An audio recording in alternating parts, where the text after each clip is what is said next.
Selamat pagi, siang, atau sore.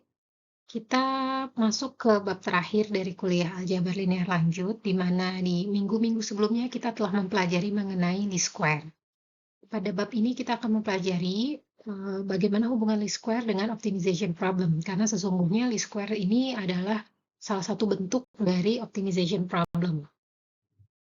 Karena itu kita pelajari dulu mengenai pengertian optimisasi. Optimisasi adalah bagian yang penting di dalam bidang engineering, karena hampir seluruh hal di dunia ini terbatas, dan jika kita menginginkan yang terbaik, kita harus mencari solusi yang paling tepat untuk mendapatkan hasil yang terbaik tersebut. Nah, optimisasi ini pengertiannya adalah sebuah proses untuk mencari the best solution dari sekumpulan solusi yang memungkinkan untuk sebuah masalah yang memiliki constraint atau batasan. Jika kita tidak memiliki batasan terhadap suatu masalah, maka kita uh, menghadapi apa yang disebut dengan unconstrained optimization atau optimization tanpa batasan. Proses optimisasi ini dalam bentuk minimization ataupun maximization. Jadi kita meminimalkan sesuatu atau memaksimumkan sesuatu. Nah, optimization itu mencari berapa sih nilai variabel yang tepat agar kita bisa mendapatkan tujuan kita itu jadi minimum atau maksimum. Jadi misalnya tujuan itu yang disebut dengan objective function ya. Di minimization misalnya kalau dalam machine learning kita mau meminimal error antara prediksi dengan nilai yang sebenarnya. Sedangkan kalau maximization, misalnya kita memaksimalkan keuntungan, ya. Biasanya maximization paling mudah tuh dalam masalah-masalah ekonomi dan bisnis. Masalah optimisasi bisa terdiri dari satu atau lebih banyak variabel, ya. Dan optimisasi ini merupakan bagian dari operation research atau disebut juga dengan operational research, yaitu sebuah disiplin yang deals dengan application dari advanced analytical method untuk membantu membuat decision yang lebih baik. Nah, karena kita mau mendapatkan objective function atau tujuan kita yang paling minimum ataupun paling maksimum, maka ini bagian dari bagaimana membuat decision terbaik.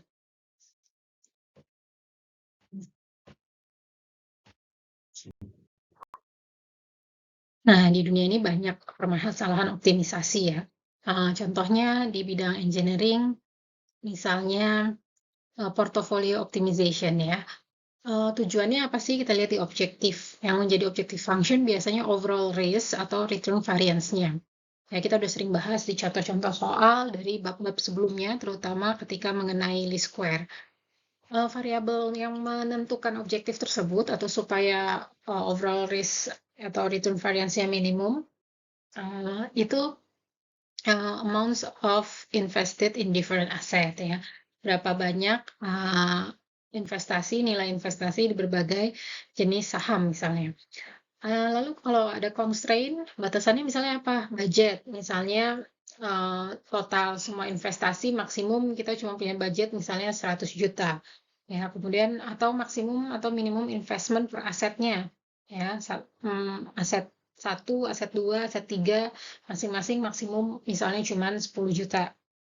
Atau minimum return-nya. Ya, itu bisa jadi constraint atau batasan. Jadi kita nggak bisa mendapatkan tujuan misalnya risk atau risknya serendah mungkin, tapi kita nggak ngebatasin sama kemampuan kita ada budgetnya gitu ya, maka kita cocok pakai yang constraint optimization. Lalu yang kedua misalnya dalam electronic circuit mengenai ukuran dari device ya. Misalnya tujuannya adalah untuk menekan power consumption, bagaimana kita mengatur panjang dan lebar dari device tersebut. Constraint-nya misalnya batasan-batasan manufacturing, kemudian requirement masalah timing-nya, dan maksimum area dari electronic circuit size-nya itu. Kemudian dalam airline route, misalnya dalam routing penerbangan ya, tujuannya adalah airline route profitability, bagaimana bisa mendapatkan rute yang paling meningkatkan profit. variabel yang mempengaruhi apa aja, destination dan schedule-nya, routes fare, kemudian certain events ya dalam 1 tahun waktu event-event tertentu yang dapat kita tingkatkan harganya atau sebaliknya. Constraint-nya apa? Masalah bahan bakarnya, misalnya pilotnya, jumlah pilot dan flight attendants, budget untuk modalnya ya, number of aircraft. Nah, dalam least square, di sini sebenarnya least square bukan aplikasi dari optimization ya, tapi least square adalah salah satu bentuk dari optimization problem. Nah, jadi saya masukin ke sini. Nah, kalau di least square apa sih hubungannya? Di least square ini tujuan kita kan untuk mencari parameter, misalnya AX sama dengan theta, jadi kita mencari, AX sama dengan B, maka kita mencari X kan yang fit antara A supaya dapetin B. Ya, maka objektif dari least square ini adalah mencari parameter yang paling fit dengan model, dengan to the data, dengan cara meminimize overall error ya. Jadi AX sama dengan B gitu kan, maka kita meminimize ini. Nah, bentuk least square kan seperti ini, meminimize errornya. Minimize objective functionnya itu berupa error, yaitu AX kurang B, yaitu selisih antara AX dengan targetnya yaitu B. Kita mencari X yang membuat optimization problem ini minimum atau errornya ini minimum. Nah, di sini aplikasinya banyak digunakan dalam masalah regresi, analisis regresi atau curve fitting ya, atau data fitting atau data approximation.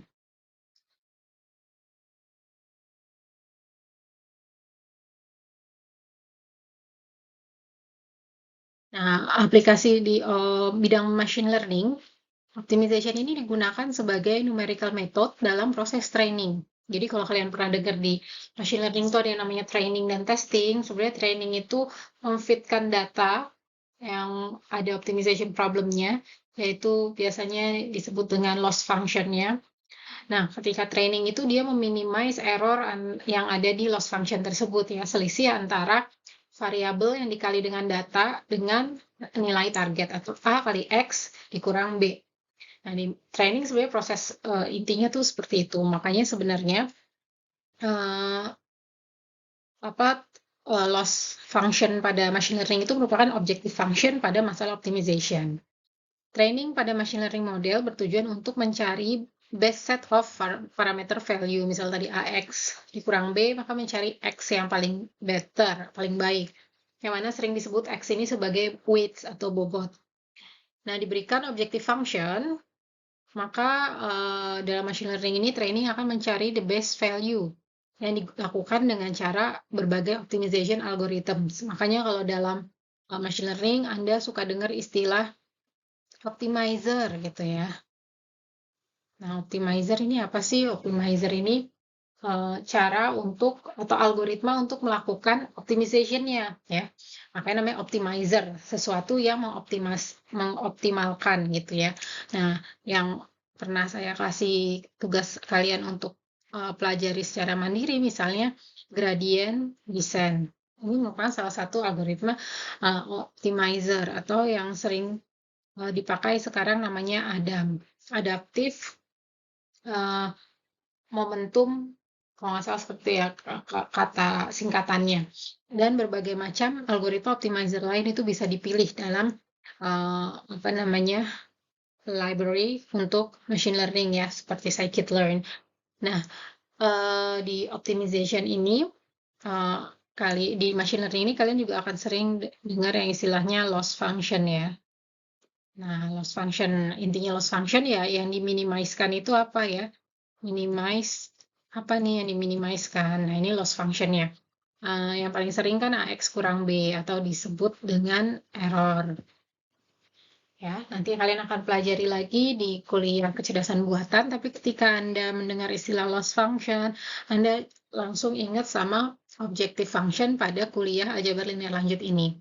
Dan ketika Anda mendengar istilah optimizer pada kuliah kecerdasan buatan, maka Anda akan ingat dengan definisi bahwa optimizer itu adalah algoritma untuk melakukan optimasi ini.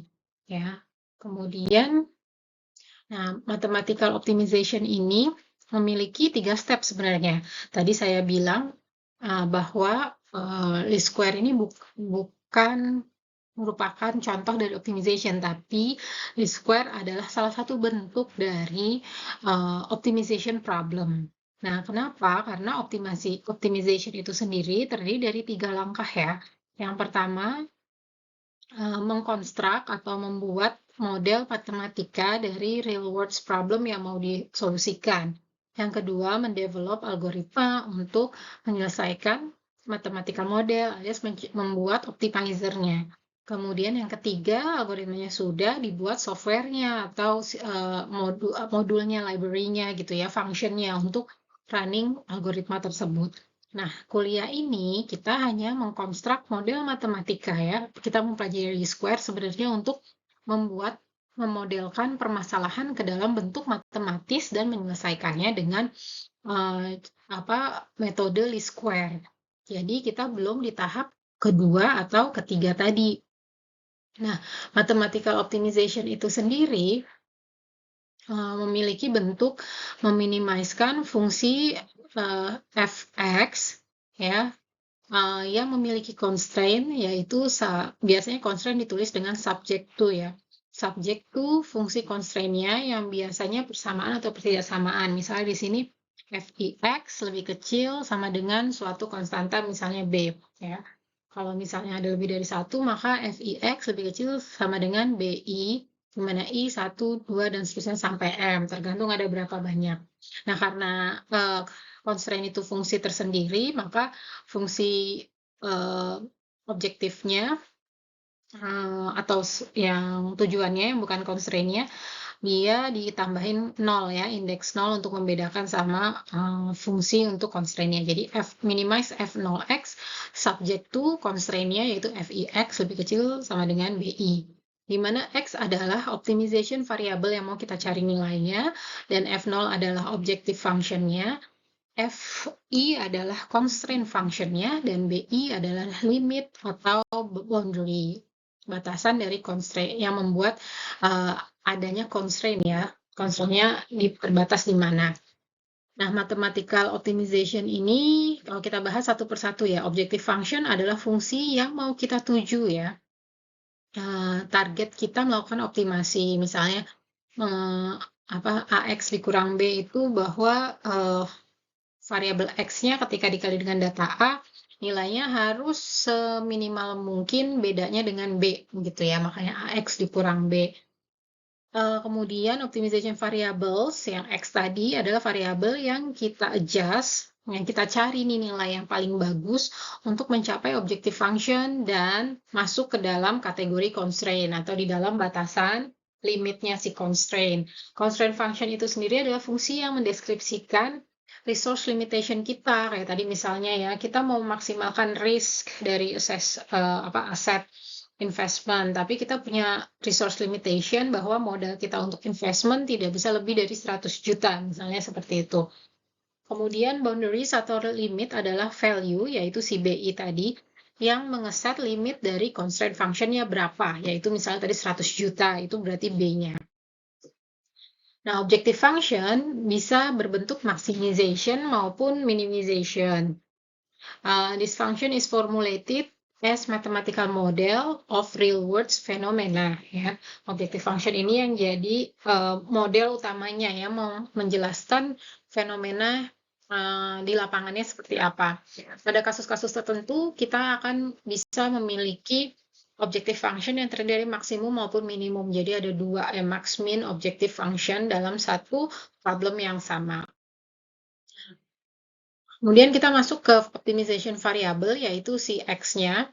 Variabel bisa berbentuk skalar atau vektor. Ketika kita punya masalah di mana x dalam bentuk skalar, maka disebut dengan single variable optimization. Sedangkan kalau vektor, kita bisa masalah ini disebut dengan multi variable optimization. Misalkan x adalah skalar variabel, maka kita bisa representasikan x, yaitu x sama dengan kurung kurawal x1, x2, dan seterusnya sampai xn, karena dia vektor. Sedangkan kalau vektor,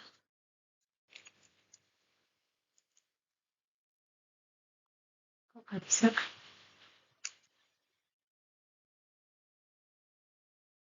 Kalau vektor berarti X1, X2, dan seterusnya sampai Xn, di mana N adalah jumlah sampelnya.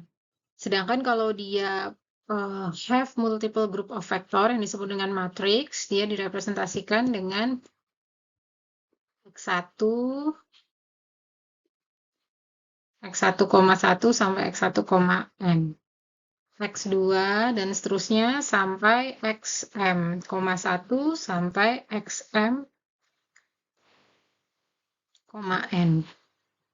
Jadi ini banyaknya variabel adalah M, ya. Di mana setiap kolomnya menunjukkan satu variabel. Jadi multivariabel dia bentuknya dalam vektor. Nah, optimization variabel ini bisa berbentuk discrete atau continuous. Perbedaannya kalau discrete biasanya dinotasikan atau ditulis kalau dalam grafiknya itu putus-putus, sedangkan kalau continuous itu lurus. Kalau continuous itu contohnya biasanya masalah yang time series ya, atau variabel yang nilainya tuh bisa berapa aja gitu ya. Kalau discrete dia nilainya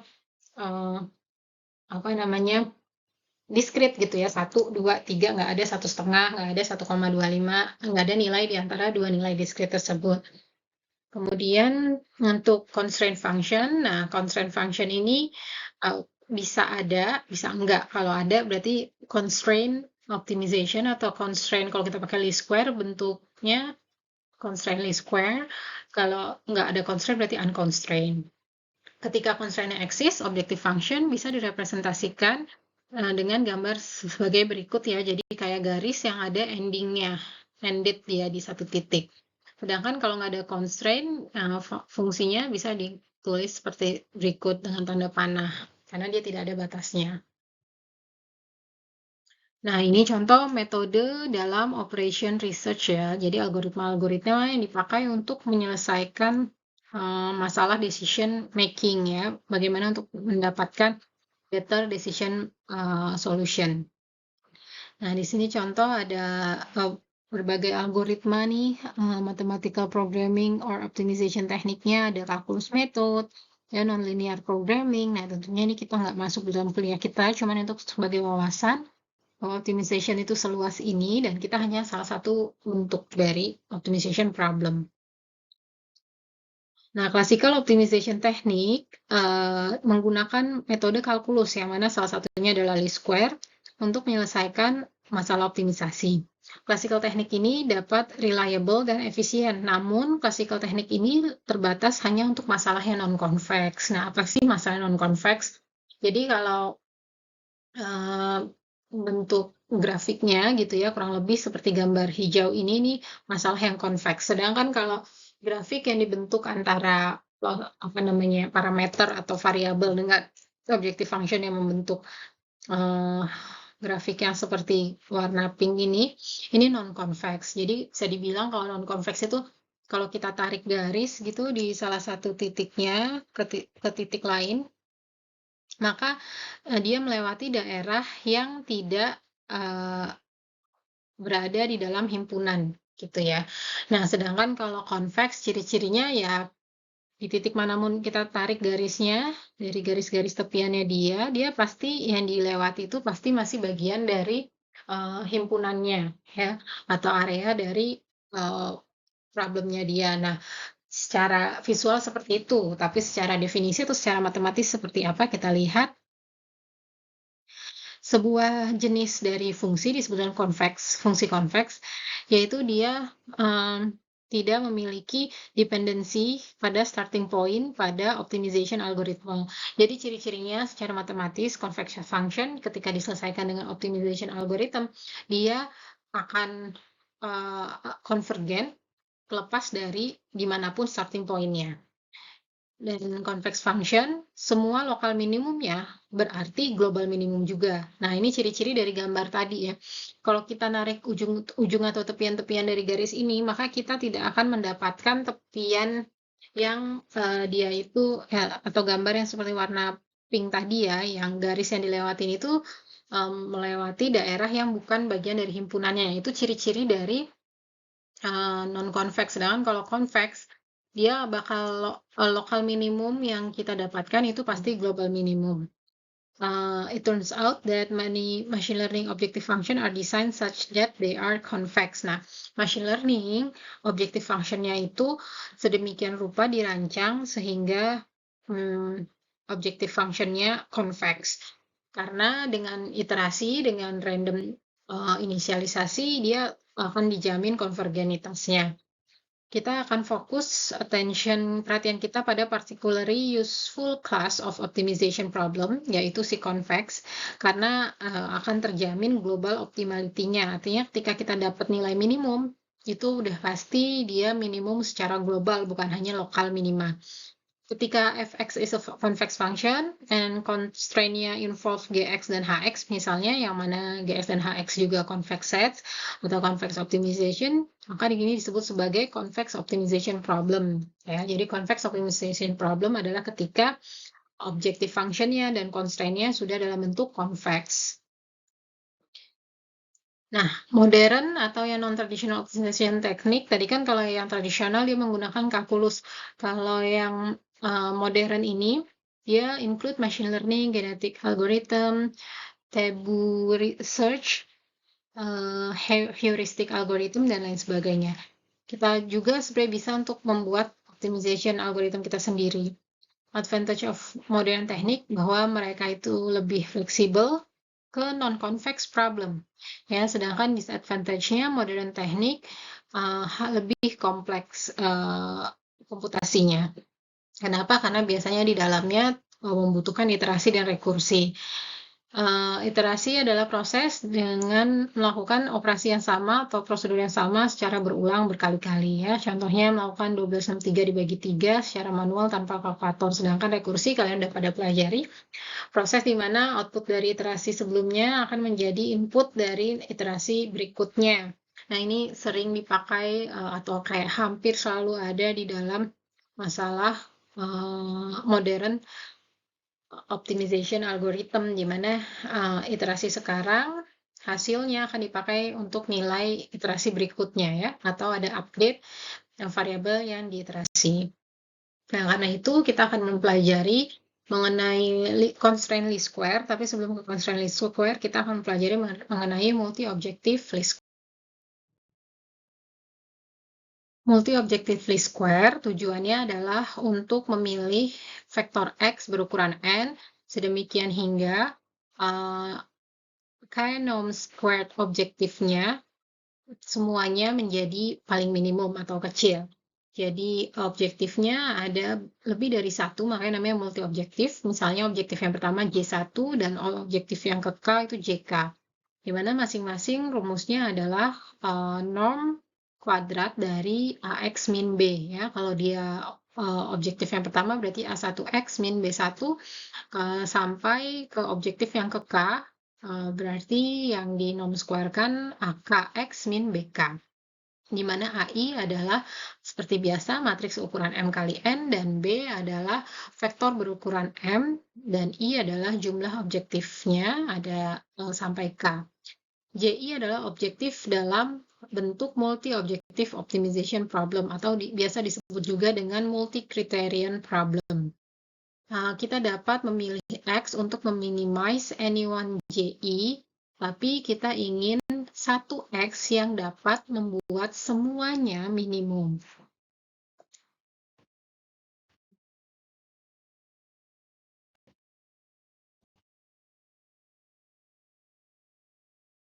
Dalam objective function-nya, biasanya dikalikan dengan lambda, di mana lambda adalah bobot bernilai positif pada setiap objective function-nya. Sehingga J yang terdiri dari J1 sampai JK tadi, setiap JI-nya ini dikalikan dengan lambda I. Ya. Jadi lambda 1 kali J1 dan seterusnya sampai lambda K kali JK. Sehingga bentuk norm kuadratnya tadi juga harus dikalikan dengan lambda 1. Nah, ini seperti PR kita minggu lalu, yang dibahas minggu lalu, yang least square berbobot pakai W ya. Nah, ini seperti W-nya, tapi di sini notasinya pakai lambda. Kita akan mencari X yang meminimize J, yang J ini terdiri dari J1 sampai JK. Kita bisa mengambil lambda satunya ini adalah 1, ya.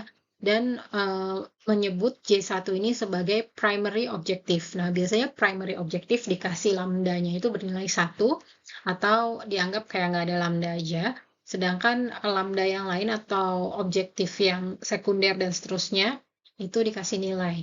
Interpretasi dari lambda I adalah mengenai bagaimana kita how much we care about JI being small ya, seberapa penting si JI ini kita minimumkan ya relatif terhadap primary objective, relatif terhadap yang J1-nya tadi. Untuk tadi kan multivariable atau multi objektif itu disebut juga dengan multi criterion. Nah, untuk bi-criterion atau J-nya ada 2 doang, kita minimizekan rumusnya J1 ditambah lambda J2 karena J1 lambda satunya itu 1, jadi kayak nggak ditulis, nggak ada lambda aja gitu ya. Dan lambdanya cuma ada jadi di J2. Karena nggak ada lambda yang lain, maka lambda di J2 ditulisnya lambda aja tanpa ada tulisan 2-nya. Yaitu J1-nya itu adalah norm kuadrat dari A1X min B1 dan J2-nya, lambda J2-nya ya lambda norm kuadrat dari A2X min B2. Nah, kalau kita masukkan lambdanya ke dalam norm kuadrat, seperti yang ada di PR minggu lalu, yaitu jadi akar W, nah ini juga lambdanya juga menjadi akar lambda ya, karena sebelumnya lambda di sini A1X min atau AKX min BK.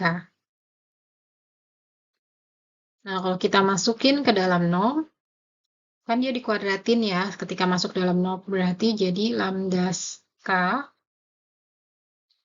kemudian AKX min B, kok ya AKX min BK kuadrat gitu ya. Jadi kalau J-nya ada banyak ya tulisannya seperti ini. Seperti ini ya. Namun karena lambda satunya tadi 1, kita bisa coret ya. Jadi A1X min B1, terus lambda 2, dan seterusnya sampai lambda K.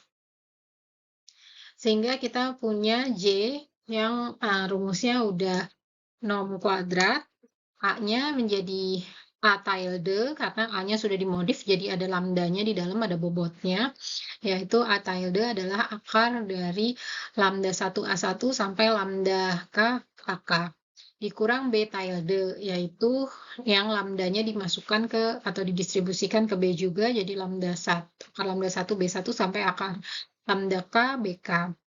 Kita juga dapat meminimize J dengan menggunakan single criterion least square. Nah, solusi dari weighted sum tadi, karena bentuknya udah AX min B, cuman A-nya jadi tilde, B-nya juga tilde, maka solusinya kalau least square kan X-nya sama dengan dagger B ya, dimana A-nya sama dengan A transpose A min inverse A transpose B. Nah, ini juga sama, tapi karena A-nya ada tilde-nya, maka kita kasih tilde di sini. Ya, sehingga rumusnya adalah A tilde transpose A tilde diinverskan, lalu A tilde transpose B tilde, di mana A tilde-nya diganti alfa 1 A1 dan sampai AK, AK transpose, dan seterusnya. Kita dapat menyelesaikan permasalahan ini dengan QR factorization ya, memfaktorisasikan A tilde-nya. Sama aja, tapi cuman dia nilai A-nya dikalikan dengan akar lambda 1 sampai akar lambda K.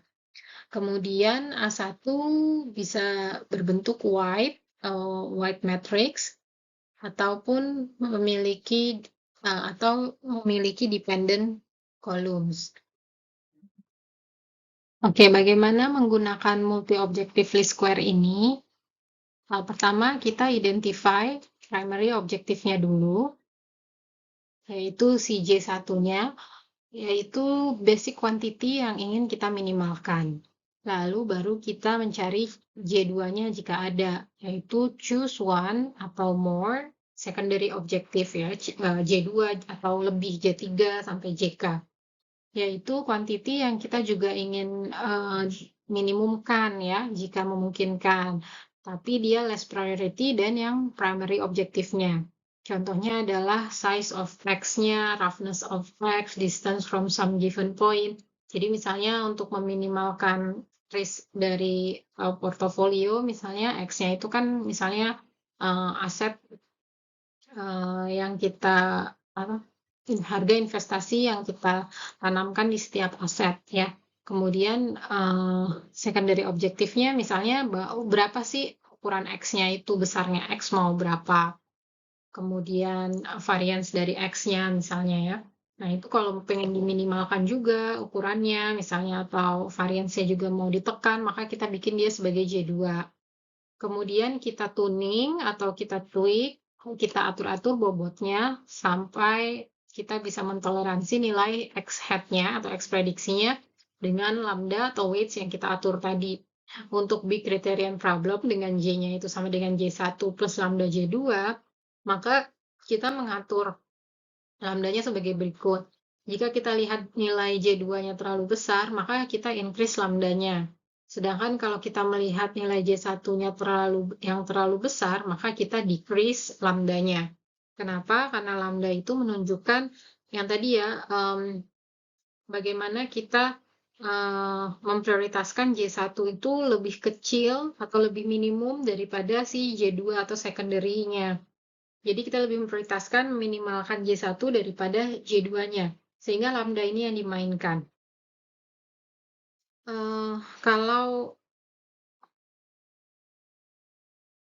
Kalau misalnya lambdanya itu kecil, misalnya yang J1 ini terlalu besar, maka kita decrease lambdanya ya. Kita kecilkan lambdanya, maka lambdanya kecil. Maka artinya kita lebih perhatian J1-nya supaya lebih kecil daripada J2-nya.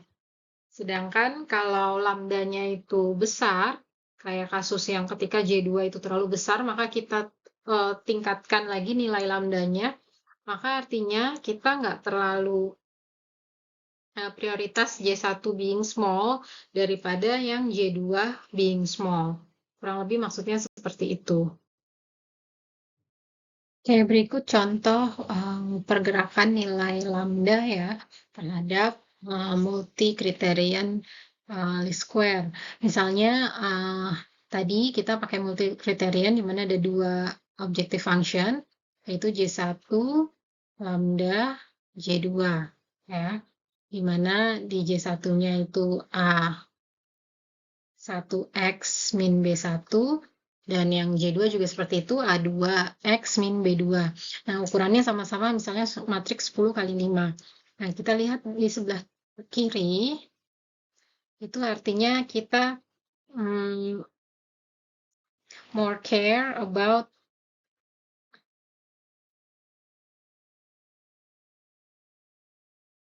minimalkan J1. Sedangkan kalau sebelah kanan, kita less care, ya.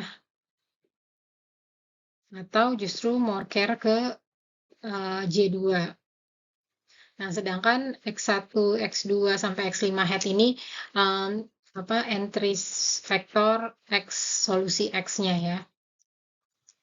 Kurang lebih seperti itu.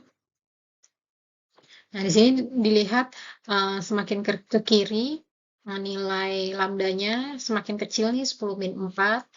Nah, dia nilai X-nya itu agak gede nih ya, di atas 0 kalau dibandingin yang lebih ke kanan. Nah, ketika nilai X-nya di antara 0 sampai 0,6 ini, ternyata dia lebih menekan minimumnya J1 daripada J2. Sedangkan ketika semakin ke kanan, kalau dilihat nilai X-nya tuh agak mengecil ya, mulai dari minus 0,2 sampai 0,4. Kalau tadi kan mulai dari mungkin 0,05 sampai 0,6. Nah, ketika nilai X-nya segitu, lambdanya itu gede, dari 10 pangkat 2 sampai 10 pangkat 4. Ya. Artinya, seperti yang tadi saya jelaskan, bahwa dia lebih prioritas J2-nya yang diminimaliskan dibandingkan J1-nya ya. Sehingga ternyata pada kondisi lambdanya gede, nilai X-nya juga berbeda gitu ya. Nah, di sini dapat dilihat juga di setiap nilai X, elemen dari vektor X-nya ini juga berubah karakteristiknya ya. Tapi rata-rata semakin turun, walaupun ada yang misalnya yang coklat ini X3 dia sempat naik, semakin gedein lambda dia semakin naik nih, tapi habis itu dia turun. Ya, ada yang naik dikit, turun, terus naik, terus kayak saturasi. Ada yang langsung turun gitu ya. Nah, tapi intinya secara umum range yang ketika lambdanya kecil itu lebih tinggi nilai X-nya kalau di contoh masalah ini ya daripada yang ketika lambdanya besar. Nah, berikutnya ini contoh ngelihat trade-off ya antara nilai lambda dikecilin sama dibesarin pengaruhnya terhadap J1 sama J2 tadi. Ya, kita lihat dari ke kiri ke kanan, semakin dari lambdanya 10 pangkat min 4 kecil banget sampai pelan-pelan membesar ke 10 pangkat 4. Ketika lambdanya masih kecil, J1-nya itu masih paling minimum dibandingkan J2 ya. Jadi bisa dibilang ketika kita mengecilkan lambda, maka kita lebih prioritas ke J1 yang kita tekan minimum ya. Sedangkan J2-nya masih lebih besar dari J1. Dan semakin besar kita naikin nilai lambdanya ya sampai nilai 10 pangkat 0, 10 pangkat 2 gitu ya, 10 pangkat 4. Nah, ini J2-nya yang ditekan. Jadi semakin besar nilai lambda, maka kita lebih prioritaskan J2 yang diminimumkan. Dan side effect-nya adalah J1-nya jadi justru less minimum ya, dia jadi kurang ditekan. Padahal tujuan utama kita adalah J1-nya yang ditekan. Nah, kalau gitu trade-off-nya yang mana? Ya sebisa mungkin yang prioritasnya J1 masih rendah, tapi J2 juga nggak terlalu gede-gede amat ya, misalnya di 10 pangkat min 1 mungkin. Nah, kita bisa lihat efek dari nilai lambda terhadap masing-masing nilai J1, J2. Kalau tadi sumbu X-nya lambda dan sumbu Y-nya itu masing-masing J, sekarang sumbu X-nya itu J1, sumbu Y-nya J2. Dan titik-titik ini adalah ketika nilai lambdanya berapa ya. Nah, dapat dilihat di sini nilai J2-nya itu berada di kisaran berapa nih? Mungkin sekitar 4 ya, 4 sampai 10 mungkin 14 gitu ya. Sedangkan J1-nya ini nilainya antara 7 sampai 14. Nah, kita meminimumkan trade-off-nya yang mana? Mungkin ketika lambda sama dengan 1 nih ya, atau tadi di sini 10 pangkat 0 berarti di sini ya, atau kalau mundur dikit 10 pangkat min 1 di sini nih ya, di mana J1-nya itu paling rendah yaitu di 7 atau 7, gedean dikit, sedangkan J2-nya masih agak gede. Nah, mungkin antara lambda 0,1 atau lambda sama dengan 1. Oke. Oke, nah di bidang kontrol masalah multi objektif square ini di mana modelnya biasanya affine function Y sama dengan AX plus B.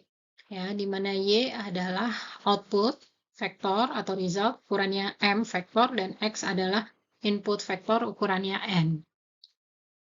A dan B yang diketahui yaitu dari analytical model dan data fitting. Tujuannya adalah untuk memilih X, mencari nilai X yang paling membuat fungsi ini optimum, yaitu yang menentukan nilai Y. Yang mengoptimize multiple objektif pada X dan Y. Nah, primary objektif atau J1 pada bidang kontrol ini biasanya bentuknya J1 sama dengan Y dikurang Y desired-nya diminimaliskan ya, yaitu meminimalkan Y dikurang Y norm kuadrat dari Y dikurang Y desired, di mana Y desired adalah given desired atau target output-nya. Lalu typical secondary objektifnya ya J2-nya misalnya X-nya itu small. Jadi kalau kita mau menambahkan informasi bahwa kita juga ingin X-nya itu kecil, maka kita tambahin dalam rumus objective function-nya J sama dengan J1 tambah lambda J2, maka J2-nya ini kalau kita mau menekan nilai X-nya, maka normnya yang kita minimize. Ini artinya X-nya small. Jadi kalau kalian lihat objective function seperti ini artinya X small. Atau X is not far from a nominal input. Ya, di mana J2-nya menjadi X dikurang X nominalnya, nilai tertentu ya, norm kuadratnya kita minimalkan. Kemudian multi-objective least square pada masalah estimasi dan inversion. Pada permasalahan estimasi, misalnya measurement modelnya yaitu Y sama dengan AX plus V, di mana X merupakan vektor ukuran N yang mengandung parameter yang ingin kita estimasikan. Nanti kita akan lihat masalahnya dalam image deep blurring ya, di mana X ini adalah nilai dari gambar yang sudah dilakukan deep blurring. Ini yang mau kita estimasikan berapa sih nilai pixelnya kalau dia udah dihilangkan blurringnya atau deep blurring. Kemudian Y adalah vektor ukuran M dari measurement.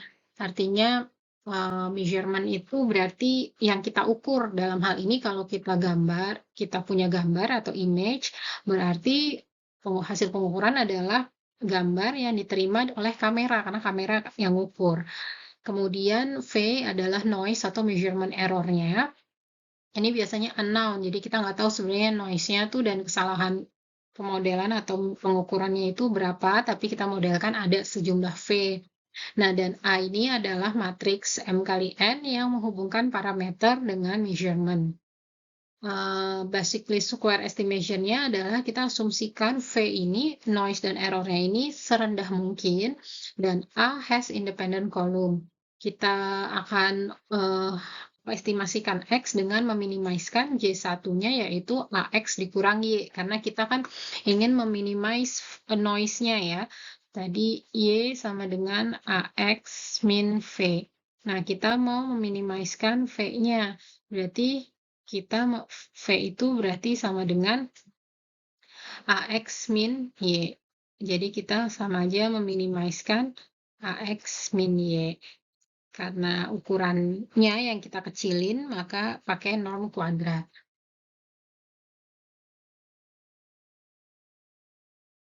Kita tambahkan permasalahan estimasi tadi dengan regularized inversion. Artinya masalah least square yang merupakan masalah inversion tadi, kita tambahkan regularisasinya, yaitu nambahin J2-nya. Berupa apa? Nah, kita bakal dapat hasil deblurring yang lebih bagus kalau kita tambahkan prior information atau informasi tambahan gitu ya, tentang X ke dalam objective function tadi. Yaitu misalnya X-nya tidak boleh terlalu besar atau kita meminimalkan X-nya sehingga kita pakai ini norm X kuadratnya harus kita minimaliskan atau disebut dengan Tikhonov regularization. Atau yang kedua, X-nya harus smooth ya, gambar yang dihasilkan walaupun sudah nggak blur tapi harus smooth, harus halus gitu ya, mulus. Nah, ini secara matematis didapatkan dengan cara menambahkan J2-nya berupa regularisasi dari diferensial X ya, atau turunan dari X. Yaitu diferensial X norm kuadratnya kita minimaliskan juga, sehingga J1 yang objective functionnya J1 tambah lambda J2. Misalnya J2-nya kita mau pakai yang DX tadi ya, yang smoothing. Nah, kita tinggal mengadjust lambda sampai kita bisa mendapatkan X atau gambar di blur yang paling bagus, gambar yang secara visual paling bagus.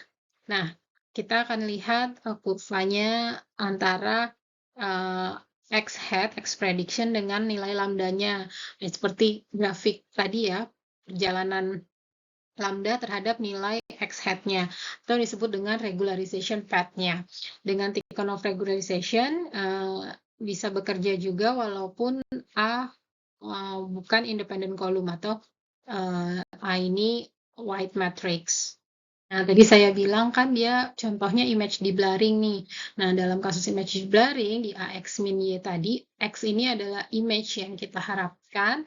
Nah, ini blurring operatornya. Jadi sebenarnya image yang bagus atau yang kita harapkan ini kena blurring operator atau kena kalian dengan matriks A, yaitu A blurring operator, dia ditambah sebuah noise yang nggak kita tahu, V, maka menghasilkan gambar Y, yaitu gambar yang blur gitu ya. Nah, dengan least square di blurring, kita sebenarnya menggunakan J1 dan J2 sebagai berikut, di mana kita minimize J1-nya, norm AX min Y kuadrat, ditambah lambda J2-nya, norm DX kuadrat, norm kuadrat DX gitu ya, di mana kalau matriks itu kan ada dimensinya ada vertikal dan horizontal ya, baris dan kolom. Karena ada 2 dimensi kalau gambar itu, dimensi vertikal sama horizontal, maka turunannya juga turunan secara vertikalnya ditambah turunan secara horizontalnya. Lalu lambda ini karena akan mengkalikan J2 yaitu si dx, di mana dx itu adalah smoothing regularization. Jadi dengan mengatur lambda, maka kita akan mengatur efek smoothing pada hasil di blurred image-nya. Jadi misalkan kita punya noisy image yaitu Y ya, sebagai berikut. Kalau kalian lihat ini kayak gambar apa ya? Mungkin kayak tapak kaki gitu ya, atau anyway, kemudian gambarnya blur gitu ya, kayak nggak tajam pengambilan gambarnya, lalu kita lakukan least square dengan regularized inversion menggunakan tadi di blur smoothing regularization dengan lambdanya bobot pengatur smoothingnya 0,007, gambarnya jadi bagus seperti ini ya. Nah, kita lihat perjalanan dari nilai lambda terhadap X yang diestimasikan. Nah, seperti grafik lambda terhadap nilai X estimasi yang sudah dibahas beberapa slide yang sebelumnya, di sini juga kita mulai dari lambda yang kecil ya, misalnya 10 pangkat min 6. Ingat, lambda kecil artinya kita memprioritaskan J1 atau noise-nya, ya, kesalahan estimasinya. Tapi J2-nya atau smoothing-nya kita nggak terlalu prioritaskan. Efeknya adalah gambarnya ya berhasil ke rekonstruksi, tapi masih ada kayak garis-garis nggak smooth ya, terutama di background-nya. Nah, ini efek dari J2 yang tidak terlalu diperhatikan karena lambdanya kecil banget. Nah, 10 pangkat min 6 ini yang akan dikalikan dengan J2 kan. Nah, sekarang kita ke kanan, lambdanya kita naikin jadi 10 pangkat min 4. Nah, ini gambarnya udah mulai smooth ya. Gambarnya terrekonstruksi, lalu mulai smooth, dia lebih bagus. Nah, kita lihat dibandingkan 10 pangkat min 2 berikutnya seperti apa. Atau kita gedein lagi lambdanya semakin ke kanan, maka nanti harusnya efek smoothnya semakin kuat karena J2-nya akan lebih dibobotkan dengan nilai yang lebih tinggi. Nah, ketika 10 pangkat min 2 ini, Anda dapat lihat efek smooth-nya kelihatan ya di atas sini nih. Kalau kalian lihat tadi di 10 pangkat min 4, smooth-nya di sebelah kanan sini. Nah, ini agak ke kiri dan ke bawah udah mulai lebih smooth lagi. Tapi yang bawah ini lebih mempertahankan tekstur tanpa banyak noise-nya ya. Nah, 10 pangkat min 2, jadi kayaknya sih antara 10 pangkat min 2 sama 10 pangkat min 4 tadi yang bagus ya. Mungkin gambar pertama tadi yang lambda sama dengan 0,007 kalau nggak salah ya. Jadi kayak 10 pangkat min 3, 17 pangkat min 3 itu paling bagus. Nah, kalau kita gedein lagi lambdanya 1, berarti kan J2-nya tuh setara nih prioritasnya sama J1 karena lambdanya sama-sama 1.